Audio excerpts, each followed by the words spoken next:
जी, आगे का जो पॉइंट है वो भ्रौणिकी से प्रमाण, भ्रौणिकी से प्रमाण, है ना। तो हम लोग जो जैव विकास के जो प्रमाण पढ़ रहे थे वो 5 नंबर के जो प्रमाण है, पहला प्रमाण आया था आपका तुलनात्मक शरीर रचना में प्रमाण, दूसरा अवशेषीय अंग से प्रमाण, तीसरा वर्गीकरण से प्रमाण और चौथा संयोजी कड़ियों से प्रमाण। चौथा तो वो संयोजी कड़ियों से प्रमाण था, है ना। और जो लास्ट आ रही है, पांचवा आ रही है ना, वो है भ्रौणिकी से प्रमाण, भ्रूण से प्रमाण। मतलब सीधी बात यह है। अब इसमें क्या है कि जैव विकास का मतलब तो आपको समझा चुका हूँ कि जीवों का विकास सरल जीवों से ही जटिल जीव का हुआ है। यह सरल जीवों से ही लंबे समय में धीरे धीरे जटिल जीवों का निर्माण हुआ है। मतलब एक ही समान पूर्वज से हुई लगभग ऐसा बताया जाता है जैव विकास में, ना। और जैव विकास को हम लोग प्रमाणित कर रहे हैं, तो इसका मतलब ये बताना है कि एक ही प्रकार के पूर्वज से सभी जीवों का क्या हुआ है, निर्माण हुआ। इसको बताना है, या धीरे धीरे कम विकसित जीवों से अधिक विकसित जीव का निर्माण। तो यहाँ पर आप लोग जितना भी जो चित्र अभी दिखाई दे रहा है ना, ये पूरा ना भ्रूण का चित्र है। किसका भ्रूण का है, तो यहाँ पर देख लीजिए लगभग सभी का भ्रूण है वो समान दिखाई दे रहे हैं। ये है रैबिट का है, ये चिकन का है, चिकन मतलब तो समझते हो आप, ये फिश का है, ये गोरिल्ला का है, ये मानव का है और ये पिग का है ना। तो एक्चुअली में देखिए सबका जो भ्रूण है लगभग समान ही है। मतलब ये जिनका भी निर्माण हुआ है ना, ऐसे हम लोग कह सकते हैं कि सबका निर्माण है लगभग एक ही समान पूर्वज से हुई। इसमें हम लोग समानता देखिए, इसमें देखो चिकन में और मनुष्य में समानता दिखाई दे रही है, गोरिल्ला में ही और फिश में भी थोड़ा थोड़ा समानता दिखाई दे रही है ना। और कहा जाए तो इसमें भी दिखता है, पिग में भी दिख रहा है ना। और ये क्या है, रैबिट और मछली में दिख रहा है समानता, दिख रही नहीं। तो इससे ये सिद्ध हो रहा है कि जो दोनों है सेम है। मतलब क्या हो रहा है कि मछली का निर्माण रैबिट का निर्माण एक समान ही पूर्वज से ही हुई है ना। तो यही प्रमाणित करना है अपने को कि भ्रूण से प्रमाण कि मनुष्य का विकास जैव विकास की क्रिया लगभग धीरे धीरे हुई है और एक समान जीवों से ही हुई है, या एक समान पूर्वजों से ही हुई है। इसको बताना है अपने को, ठीक है। तो इसके लिए हमको क्या बताना पड़ेगा, उसको देखिए कि भ्रौणिकी से प्रमाण, किससे प्रमाण, भ्रौणिकी से, ठीक है। तो देखिए युग्मनज तो आप लोग जानते ही हैं, जब गैमेट्स से संयोजित होती तो युग्मनज बनती है ना। तो युग्मनज से भ्रूणावस्था, पहले निषेचन फर्टिलाइजेशन के बाद बनती है युग्मनज। फर्टिलाइजेशन किसमें होता है, नर युग्मक और मादा युग्मक में, तब दोनों जने का फर्टिलाइजेशन होता है, तब ना युग्मनज बनती है। युग्मनज से फिर से बनती है, फिर से भ्रूण, ठीक है। भ्रूण से शिशु बनता है, शिशु से एक नए कहा जाए मनुष्य का जन्म होता है। सॉरी, जन्म नहीं होता, जन्म तो यहाँ पहले से हो गया है। मतलब सीधी बात है, मनुष्य बनती है, मनुष्य निर्माण होता है, उसके अंग का पूरा कम्प्लीटली निर्माण हो जाती है ना। तो क्या बोला जा रहा है, इसको देखिए कि युग्मनज से भ्रूणावस्था तथा उनसे प्रौढ़ावस्था तब सबसे बूढ़ा अवस्था को प्रौढ़ावस्था बोलते हैं।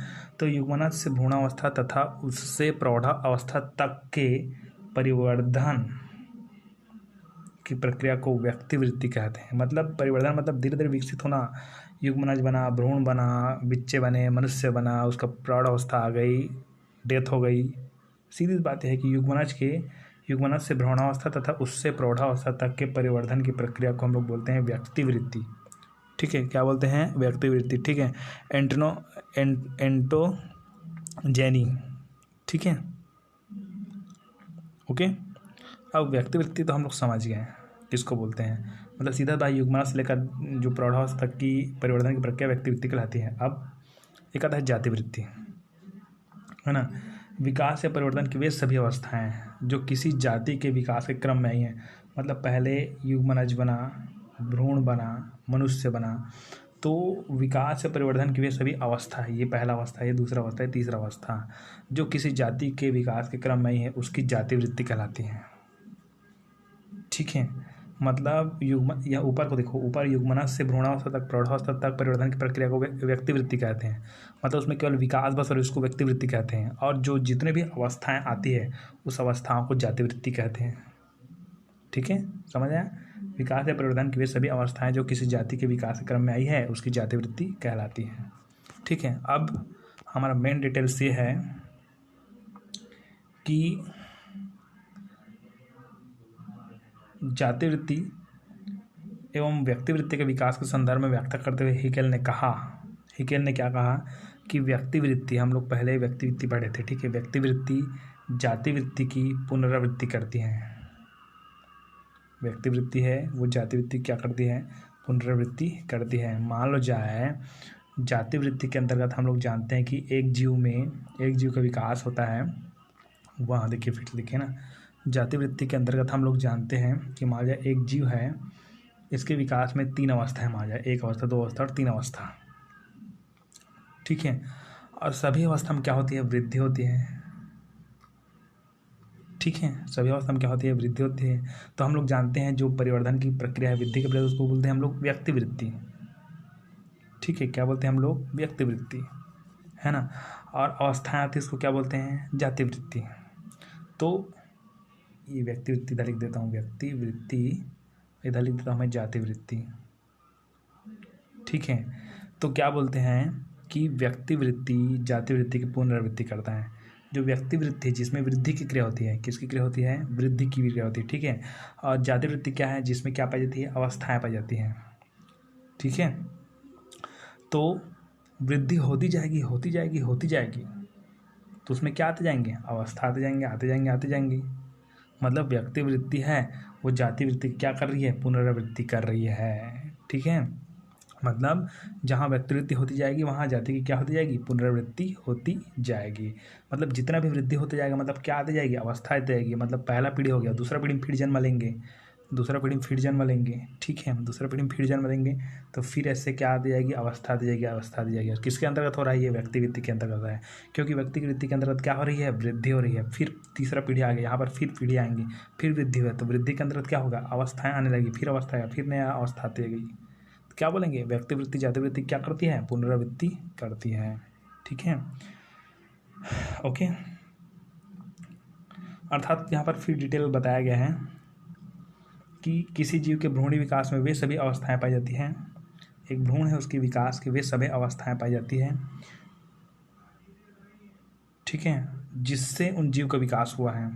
उनके पूर्वज जिन अवस्थाओं के से विकास के क्रम में गुजरते हैं, इन्हें ही पुनरावर्तनवाद कहते हैं। मतलब क्या होता है कि किसी भी जीव के जो भ्रूण है, उसके भ्रूण के विकास में वे सभी अवस्थाएं हैं, ये जितनी भी अवस्थाएं हैं, ठीक है, जिससे उस जीव का विकास हुआ है, वहाँ उसके पूर्वज की अवस्थाओं से ही गुजरे हैं। मतलब जो अवस्था उस भ्रूण में पाया जा रहा है, वही अवस्था उसके पूर्वज में भी पाया जाएगा, उसके पूर्वज भी उसी अवस्था से गुजरे होंगे। इसे ही पुनरावर्तनवाद कहते हैं, ठीक है। इतना बस लिख देना, आगे मत लिखना, आगे उदाहरण हम लोग बता देते हैं, है ना। मतलब लास्ट और लिख देना कि इससे यहाँ सिद्ध होता है, इनसे यहाँ सिद्ध होता है कि एक समान पूर्वजों से ही अधिक विकसित जीवों का विकास हुआ है, ठीक। उदाहरण जैसे कि मछली, सैलेमेंडर, पक्षी, खरगोश, मनुष्य आदि कछुए के भ्रूण विकास का अध्ययन करें तो इसके भ्रूण की प्रारंभिक अवस्था में इतनी समानता पाई जाती है कि इन्हें आसानी से पहचान कर पृथक नहीं किया जा सकता। बस इतना ही लिख देना। मतलब ये बताया जा रहा है कि मछली है, सैलेमेंडर है, पक्षी, खरगोश है, इन सब की जो भ्रूण है, ठीक, इन सब के क्या है, भ्रूण है, इस सब के भ्रूण में इतनी समानता थी, ठीक है, इसमें क्या थी, समानता थी कि इन्हें पहचान पाना क्या था, कठिन था। अगर अगर गैपिंग कर देता हूँ, ठीक है, मान लो जाए मैं इसको गैपिंग कर देता हूँ ऐसे कंप्लीटली इसको, है ना, तो आपको थोड़ी पता चलेगा कौन किसका है करके, है कि नहीं। यहाँ से मैं गैपिंग कर देता हूँ तो यहाँ से थोड़ी पता चलेगा कौन किसका है करके, ठीक है। तो ये इससे ये सिद्ध हो रहा है कि एक ही समान पूर्वजों से ही नए जीवों का क्या हुआ है, विकास हुआ है, ठीक है। इसका प्रमाण है भ्रौणिकी से प्रमाण है, ठीक है। आगे जो पॉइंट आएगा, जीवाश्म अभिलेखों के प्रमाण, ठीक है, किसके प्रमाण बोलेंगे हम लोग, जीवाश्म अभिलेखों के प्रमाण, है ना। तो इसके लिए अगर हो सके तो टॉपिक ठीक से बना पाएंगे, लेकिन ना ये थोड़ा सिंपल है ना। पहले जीवाश्म बताना पड़ेगा, तो मुझे लगता है यहाँ तक आप क्लियर होंगे, और नहीं हो तो आप पूछ सकते हैं फिर।